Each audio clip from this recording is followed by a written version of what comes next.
Just a little bit about myself before I get started. I began with the national office on May 9th of this year. So I'm still very new to the national office, but I've been with the ARC for a very long time. I started right out of college as a direct support professional, as so many people do in this field, and stayed at a local chapter of the ARC for 13 years, worked in residential supports, employment, vocational evaluations, work adjustment training, transition services, people with challenging behavior, senior programs, community-based day programming, just about everything that you can imagine. And then I took a short break from the ARC and worked for mental health for a short period of time, went to the ARC of Arizona as executive director, moved back to Indiana, which is where I'm from, and worked for a for-profit provider, home and community-based services, and created a statewide adult family care program for both seniors and then also people with disabilities. Then I went to the ARC of Tennessee, and I was state executive director there for 11 years. Took a 2-year break and worked in managed care to implement a home and community-based services program through managed care. And then I came to the ARC United States. So I'm really excited to be here and to work with the state and local chapters and work with NCE and with the national office, just to do everything we can to support our chapter network, because without you, it is really difficult for us to fully fulfill our mission. So thank you again for having me here today. So want to move on a little bit and just do, this is sort of an all about the ARC. And I think, as I mentioned, that even if you've been around the ARC for a long time, it is easy to sort of forget everything that's going on at the national office. And most of us just don't take time out of our day because frankly, we don't have it. So you're not necessarily going to go just poke around the ARC's website and look at everything that's on there. And a few years ago, the ARC completely revamped their website, and it is so much more accessible now than it was before. And there is so much information on there, but just if you ever do have time to go look at those things. But the goal today is to kind of go through some of that, just so you get a sense of what is available on the ARC's website and some of those initiatives and things that are going on at the ARC. And so, of course, just to start a little bit with that history and mission, values, and network, which I won't spend a whole lot of time on because I know that most of the folks on this call are familiar with us. But I always think it's important to reiterate that the ARC was started by parents, and that parents are still the heart and soul of this organization, along with the self-advocates. And so I think that is what makes the ARC so unique compared to other nonprofit organizations that support people with IDD. It's not about just the people we support. It's not just about the business, but it's also about the family and that entire unit. And then just that ongoing advocacy and the fact that we are just guided so much by those folks that started our organization back in the 1950s. And so what was always interesting for me is that you sort of had the national office, the state offices, and local offices all starting around the same time in different parts. And somehow we all came together and came into this federation that is still strong, gosh, 70 years later. And Carrie, so, we have a question. Do you know where the ARC actually got its start? there is a lot of argument about that, and I think claiming who and where. So right now there is a chapter of the ARC in Washington State that is claiming that they are the original, that they have documents dating back to 1938, I believe. Wow. With the ARC. But I haven't seen the documents, so I can't prove it. I know the St. Louis ARC, we had a question about our connection.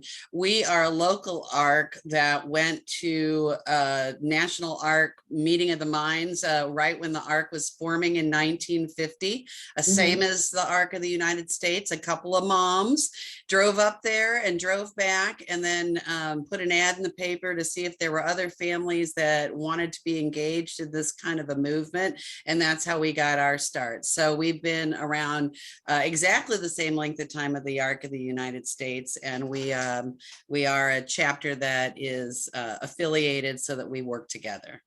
Right. And I know the ARC Tennessee started in 1952, so they're close to when the ARC US did, as well. So there's a lot of them that started right around that time, but I don't know definitively if we have the sort of the winner, because I think everybody likes to claim that they started, but I've got to get proof from that chapter in Washington because it sounded a little far-fetched to me, but you never know. And so I think most people are familiar with our mission, but we also have values that I think are very important, and these are on the ARC's website.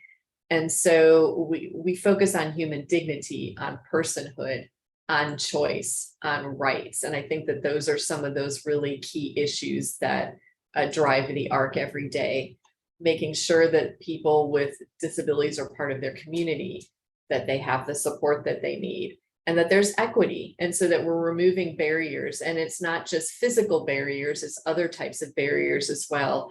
And then again, as we are looking further, we have really looked more at diversity, and also how people who may come from different ethnic backgrounds or different sexual orientations may struggle even more if they're a person with a disability, because you sort of have those compounding issues on top of each other. And so how can we support people in those areas? And I apologize, my picture gets cut off a little bit here, but this is a little map of our federation. And so right now we are at 588 chapters of the ARC, that is local and state included. So we have our national office, we have 41 state chapters offices. And so within this, most of our chapters are standalone 501c3s, but we do have a few that operate out of the ARC's national office. They had financial challenges, and the ARC decided at that period of time that they would fold them into the national office rather than let those state chapters go completely. So we have that in Rhode Island, we have that in Wisconsin, Georgia, Arizona, and then Washington, D.C. is sort of not quite local, not quite state. And they are a 501c3, but they have a service agreement with the ARC's national office. So those function a little differently, but their purpose is the same. And it's that advocacy, both individual, public, and then public policy, and then that systems change. And then we have those local chapters. And we have been seeing an increase in chapters reaffiliating, which has been exciting. So in Indiana, we've had, gosh, I think 6 chapters affiliate, and since I got here in May, which is great. We have a group of chapters reaffiliating in Florida because there's some new leadership down there. So I think they're seeing some change.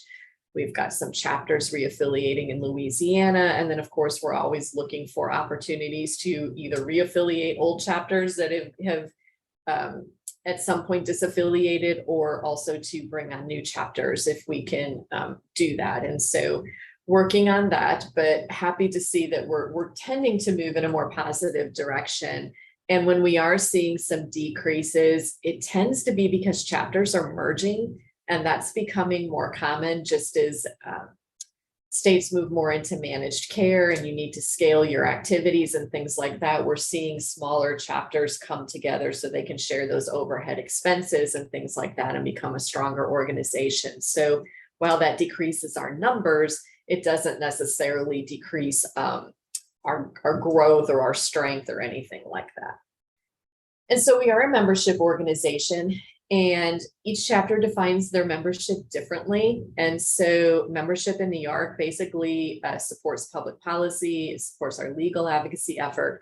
And so that's why we really encourage chapters to work on membership. And some chapters charge membership fees. They may have a charge for individuals. They may have a different charge for self-advocates. They may have a charge for, say, a nonprofit or a corporate business that wants to support them. Other chapters just automatically make the people that they support and their families members, or if somebody's ever donated to the chapter, they consider them members. So everybody defines it differently. And this is one of those topics that across the federation, I think that we discuss all the time, is whether or not we need to be a membership organization, whether or not membership's important. And we keep coming back to this idea that when we are doing that policy advocacy, it is really helpful for the national policy team. And I would be willing to bet as a former state chapter person, it really meant a lot to me to be able to go to my state legislators and say I had 3,000 members or I had X number of members in their county, because then they would be more apt to listen to me. And I know that our federal team feels the same way. So again, everybody defines this differently, but as it stands right now, there still seems to be a general agreement that membership is important. And so for anybody who has never seen our CEO, this is Peter. And so getting a little chance to know the national office. So we have different areas within the national office. And so we have the executive leadership team, which is Peter, and then our chief operating officer, Ruben. And then you have our advocacy and public policy team, development, which is fundraising, marketing and communications, operations, program innovation and chapter relations, and then the state offices.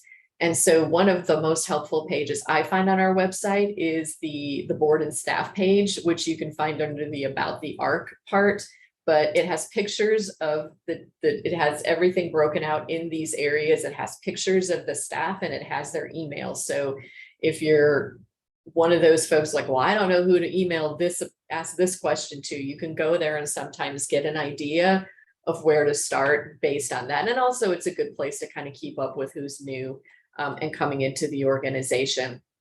I think sometimes there's this sense that because there's turnover at the national office, that there's problems. And what I've seen just in the short time that I've been here is that the ARC hires a lot of really talented young people. I do not count in the young category. I am one of the older folks, but a lot of the people that we see coming in are young, and they come in there and they've got great ideas and they're enthusiastic and they do a great job and they stick around for a few years and then they move on somewhere else and get promoted and are able to go somewhere else in another nonprofit.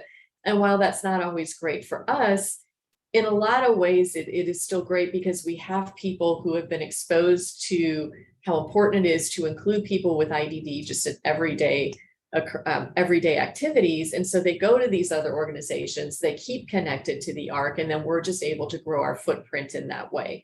So while it does make things challenging at the national office, sometimes in a broader sense, I've seen it to be a good thing. And so just kind of giving a different perspective of, oh my gosh, this person left and this person left and what's going on? Well, they're going on to some really good jobs. And the ARC national office is a pretty flat organization. So there really isn't a whole lot of movement unless people that are higher up leave. And so that's just one of those sort of side effects of having that sort of structure. But again, we're seeing people just go on and do some great things in their other roles. And so then just one more picture that I pulled out because everybody seems to know our public policy team, but this is Julie Ward. And so she leads public policy and she is very much respected, not just within the office, but across the ARC network, and then also on Capitol Hill as well. And so within that national office, we have program initiatives that come through them. We also have professional development and then grassroots advocacy, self-advocacy, leadership opportunities. So we have all these different things that are coming through the national office. And I'm going to talk about those in a little more detail. And so public policy is what the ARC is most known for. Our public policy team, again, is recognized across the country, also at Capitol Hill. And so many of the things that have changed in this nation for people with IDD and their families is a result of the ARC. So if you look at things like basically having children be able to have a free and appropriate public education, that's because of the ARC Vocational Rehabilitation Act, highly related to the ARC's involvement in that. The ADA, again, the ARC was involved in that.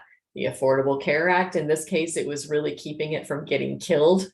The ARC had a lot to do with that. And so really the ARC is a leader in so many of these areas. And I think one of the things that people don't realize is I had this discussion recently when I was at the ARC of Indiana, but there's this thing with the ARC that we're not well known, and people always say that we're the best kept secret. And in some ways we are. And I think part of that is because our advocacy doesn't tend to be the kind of advocacy that draws a lot of attention.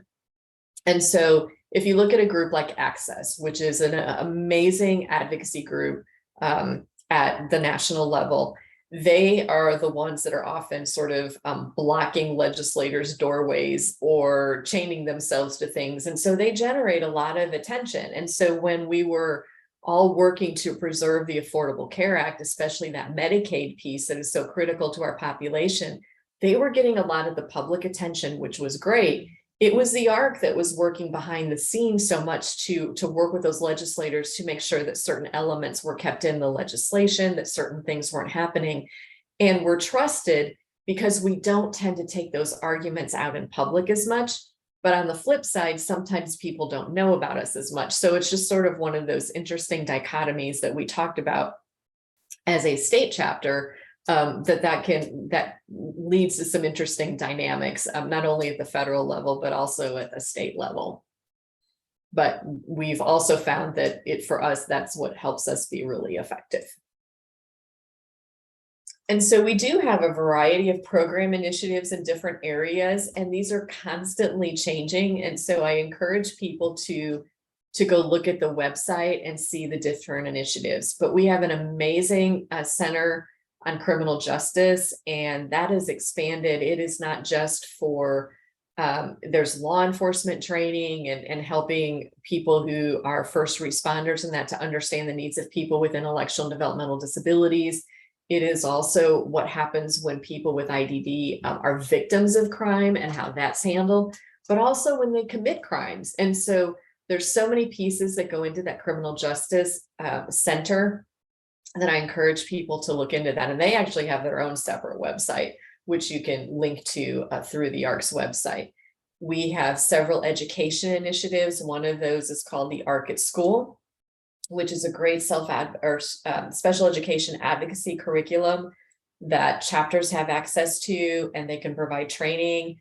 And there's also ways to make it available to families at very discounted rates. And so it is a series of online trainings to help families be able to advocate for their son or daughter's educational needs.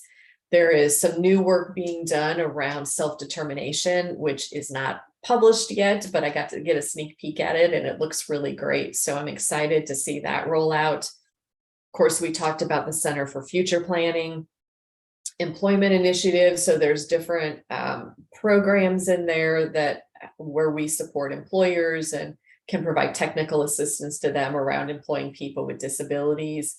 There are health initiatives. We have a grant in right now with United Health Foundation that would be significantly building out some of our different health programs. One of those that we had in the past and that we're looking to revive was Health for All, which was basically some health and wellness curriculum for people with disabilities. And it was a train the trainer model. We have tech programs, and so different ways to support providers to use technology and get more familiar with technology, also for individuals to become more familiar with how technology can help them to be more independent. We have some specific travel programs so that people with disabilities are able to travel safely, different parts of the world, but also in the United States. We have volunteer opportunities. The Martin Luther King Day of Volunteering is one of those projects, and there is funding available for chapters that choose to participate in that. And actually, it doesn't have to be a chapter of the ARC. There can be other nonprofits that can tap into that funding as well, especially if there's no chapter of the ARC that uses it in a particular area. And then we also have our sibling council. And then I mentioned earlier, we have the National Council on Self-Advocates. And you can learn more about all of the initiatives here. And then there's also, and this is in the chapter, okay, this one isn't. So this one is open to everybody. We do have some sections that are restricted just to chapters, but this one is one that everybody can access.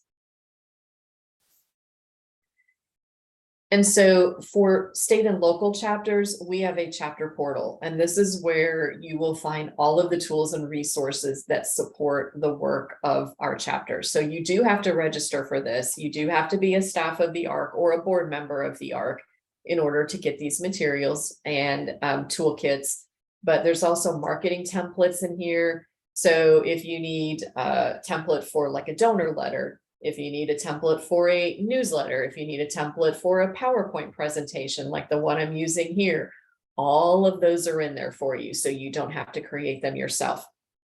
There is an entire section of stock photos like the ones I have in this presentation that you have access to, that you can just pull and pop into your presentation so you have pictures.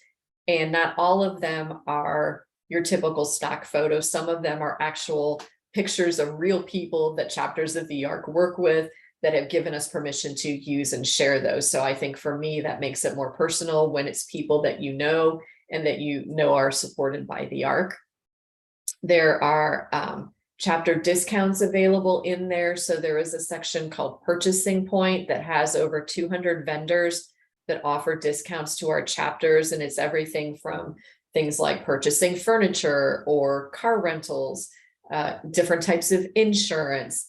There's language translation services in there that I just found a couple weeks ago. So there is on-demand video interpreting as well. And so all of those are available to our chapters. You also will see various toolkits, including one for direct support professional recruitment. And there is a video here that you can actually watch to learn more. And so we also have professional development, training and leadership support. And this is the National Conference of Executives of the ARC. And so that is the arm of the organization that provides that service to our chapters. And it's a peer membership organization. It's of executive directors and management staff across the entire network. And so within NCE, they have several annual events that occur each year, a lot of networking and engagement, and that professional and leadership development. And I think for me, when I was a chapter leader, what was so helpful was just being able to reach out to that network if I had a question about a service, or if I was looking to revise a policy, if I was looking to see if anybody else had created legislation on a certain topic. I didn't have to go dig. I just could send it out through one of our Google group listservs. And then I would get all sorts of responses that would really help me be able to shape my work. And also just that chance to really just share with people who were going through the same things that I were, because this is difficult work. And a lot of times you feel like you're alone and that nobody else understands what you're doing or going through. And just having that camaraderie across the country was great. And especially if you had things that you needed to talk about that you really didn't want to get out in your own state, and we have a small community, all our community is small, but you could talk to somebody who is outside of your state and get some perspective. And I always found that helpful as well. And so, of course, the ARC was built on grassroots mobilization and advocacy. And I think now we're as strong as ever. And it just amazes me every day to see the work that Claire Manning and her team do around that grassroots mobilization. And so they have been working on storytelling and teaching people how to tell their stories as a way of shaping policy and shaping legislation. And so I think that we are really doing a great job of translating all of that advocacy across the country into having that real life impact. And so you can learn more about that here. And then also in the chapter portal, there is a toolkit on storytelling as well for chapters to use. And then we have many self-advocate opportunities, because again, it's nothing about us without us. And so we have several self-advocates on our board of directors, which I think is key. And they play a big part in shaping the direction of the organization. I had the opportunity to sit on the board for 6 years and just to see their comments and their engagement. And what I always found amazing is that we would be having these discussions, and sometimes it felt like we were going around in circles. And then a self-advocate would say something and everybody would sort of just stop, and they were able to sum up in 2 sentences what everybody had been talking about for 45 minutes. And so I always just found that as really impressive. They are not tokens on our board, they are active participants. We support a variety of self-advocacy groups across the country. So a lot of our state and local chapters are either support a People First or a Self-Advocates Becoming Empowered chapter, or some other version of a self-advocacy group. And then, of course, at the national level, we have that National Council of Self-Advocates that is open to any self-advocate connected to the ARC or not. And you can learn about all those activities here. And then here's where we get to the convention and some of the other things. So the ARC does have 3 annual events that brings together families, advocates, and professionals, and really gives you that chance to network and collaborate. And so the first one is Disability Policy Seminar. That is in the spring. And that is a collaborative event, not just with the ARC, but other national disability organizations. And so you will see the Council on Developmental Disabilities, the University Centers for Excellence in Developmental Disabilities, the Independent Living Councils, United Cerebral Palsy, AAIDD, and I know that there's others that I'm missing, but that's just an example of the collaboration that goes into that policy seminar. And so it is 2 days of very intense policy updates. It's like everything that you need to know at the federal policy level. There are entry level beginners sessions, and there's more advanced sessions. And then on that 3rd day, everybody who's attended that conference goes off to Capitol Hill and goes into all the different buildings and has those meetings with their House of Representatives and then their senators. And so it's just a really powerful day where we're all doing that work and sharing our stories, and that you're going through these different halls of Congress and you're seeing other people that you know from the ARC, and it's just a really great day. And it was just when we were down there for the Affordable Care Act, and there was so much going on, and we were attempting to save that. It was amazing to see how many people came for it. So just wonderful experience if you're ever able to do that. Summer Leadership Institute is sponsored by by NCE. It does tend to be more focused for those chapter leaders. It tends to be small, and it really gives them that chance to network and just spend time with each other and decompress a little as well while they're learning and sharing information. And then the ARC's National Convention is typically in the fall every year. We have professional development seminar at the beginning of that for people that want to attend. It is open to so the convention's open to self-advocates, to families, to professionals, to everybody. There is a cost to it. So unfortunately, there are no, to my knowledge, there are no scholarships available through the ARC at this time. We do have scholarships that went out for convention earlier in the year through NCE for professionals. And then we do have some other scholarships that were available specific to people who had an impact on access, equity, and inclusion. But a lot of times your Council on Developmental Disabilities in your states will have funding to help offset the cost of going to training. So I would encourage you to look into that if that is an option in your state. We're fortunate that we have tax boards in our region, and I believe all of them offer applications for free registration. You'd still have to pay your travel expenses and your hotel, but it's nice to be able to get that. And again, the ARC, St. Louis ARC can help you with that application and process that. Wonderful. And the self-advocate rate to attend is lower, which is great. And a lot of the self-advocate events don't have a cost to them. NCE Summer Leadership was our first time back in person. It did go well, and knock on wood, at least from that one, nobody got COVID.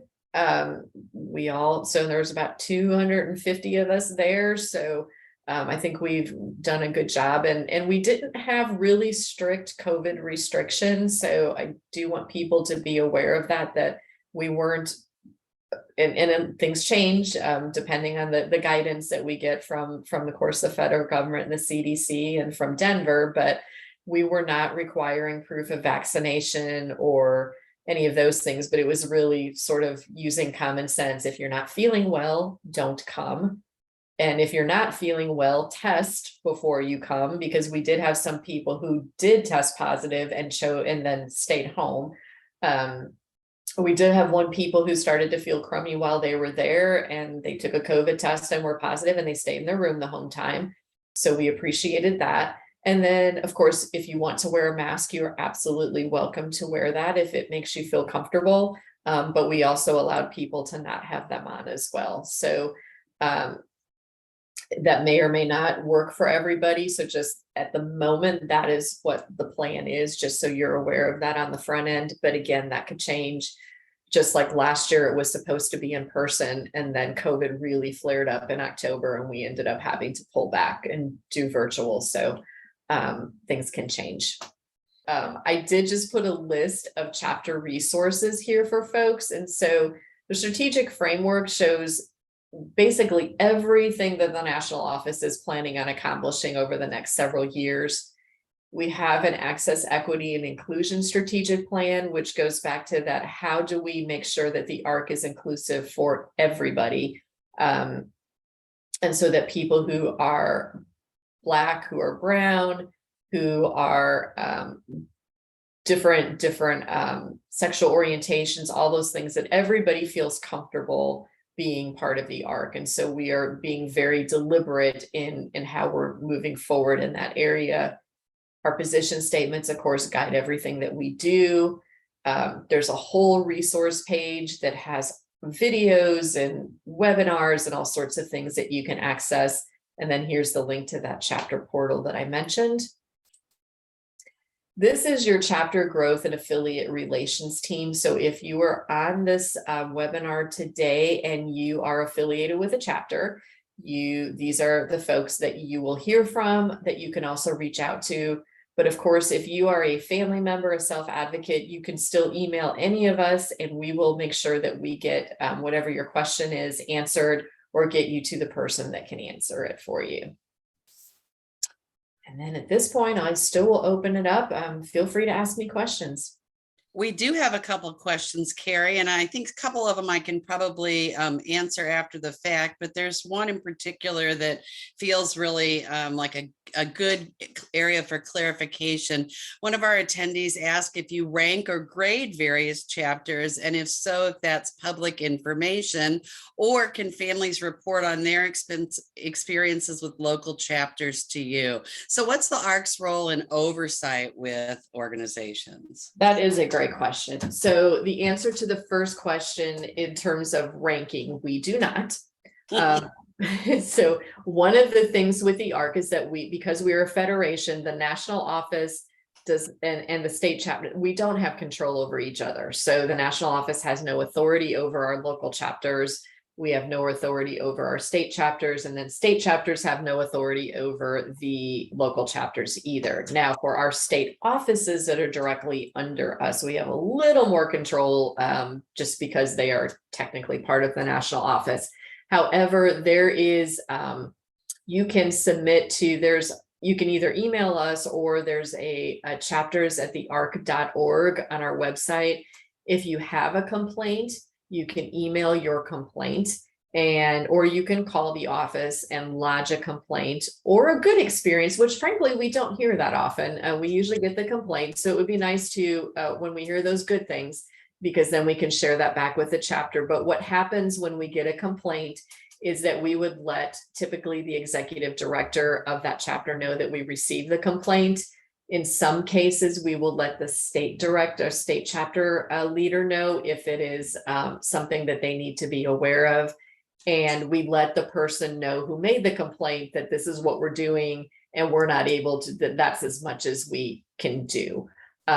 We just don't have the authority to get involved in those things. And frankly, most of the complaints that we get are around two things. One, it's disgruntled staff from a chapter that have either been fired or let go or something, that are calling to complain. And when it is a family member, And we do get these complaints as well, and these are legitimate, but it's service related. They're not getting the services and supports that they need. And a lot of times it has to do with the crisis right now, and that there are no staff. And so not that it's an excuse for bad service, but most of the time it's related to the fact that there is no service. So those are the two most common types of complaints that we get. And we do follow up with those, but again, we just don't get directly involved unless the chapter wants us to. Now, if we get feedback from the chapter that we would really like your help to facilitate or do something, we will, but it's at their request. Excellent. And I will just say, I have reached out on behalf of families multiple times to different people about criminal justice issues, financial issues, and the ARC is very responsive. So that's been really great. And if you've got any kinds of feedback you'd like to give us, as you know, we survey you more often than we'd like to. So those surveys can be anonymous, but you can also ask for direct feedback. We also have a complaint and grievance procedure. So if you haven't seen that lately and would like more information about that, please contact me directly and I'll let you know how to file a complaint or express your concerns in a way that you'll get a response, because I think that's really important. Are there any other kinds of volunteer opportunities or special events that people can regularly participate in? So there is, and I think a lot of it revolves around that public policy piece. And I know that people sometimes get maybe intimidated by that, but I think the ARC makes getting involved in that work very accessible and easy for people. But I would say go to the ARC's website, and if you haven't already, sign up for the Disability Advocacy Network so that you're connected to the Action Center and so that you're connected to those important action alerts that come out. And when those do come out, just actually do them. It takes 5 minutes. Usually they have sort of a script for you to use to either email a legislator or to call. And if you are somebody like me who wasn't always comfortable calling the legislator's office when I first started, I would call after hours and leave it on their voicemail so I didn't have to talk to anybody. It still counts. And so that's kind of a way to get around that sometimes if it's just not something you're comfortable with. But every single call, every single email around a specific issue that the ARC asks you to actually be active on makes a huge difference. It only takes like 30 calls at a national level for an issue to be a big deal. At a state, at a state level, it's like 10 calls, 15 calls, and they'll consider it a big deal. So those calls and those emails make a difference. And if you're able to add just any personal touch to it, a personal story, it makes a huge difference. So doing that is very impactful. There are times where the ARC will send things out asking for public comment, asking for your input, taking the time to read and then answer. Give your feedback is hugely helpful. They go through all of that. Peter goes through all of that. So he is not a removed CEO. He is somebody who is in the weeds all the time. So the CEO is typically reading your feedback. If we send out a survey, just like Sharon reference, take a few minutes to complete that survey, because that is information, again, that the ARC really uses, and we value your feedback. There are opportunities sometimes to be on board committees that will come out through the chapters. And so don't be afraid to jump in and do that. And if you're somebody who really is interested in devoting a lot of time and getting involved, when they do a call for being on the board of directors, don't be afraid to put your name in, just get involved and do that. I think it's helpful to sort of start with being on those committees and things like that so that you get your name recognized. But the board of directors is another great way. And then if a convention ever happens to come to your neck of the woods, we always need volunteers from the local, like the local host state to help out at those particular events. think those are sort of the main ways to get more involved. And then of course, just going back to the website regularly, signing up for newsletters like are really helpful just to make sure that you're staying active. And if there's membership at your particular chapter, becoming a member, that keeps you connected to our office as well. Just so much thanks to you today, Carrie. This was so wonderful to be able to hear everything that's happening at the national level. We're really proud to be an ARC, and it's important to us to be a part of this network of great organizations.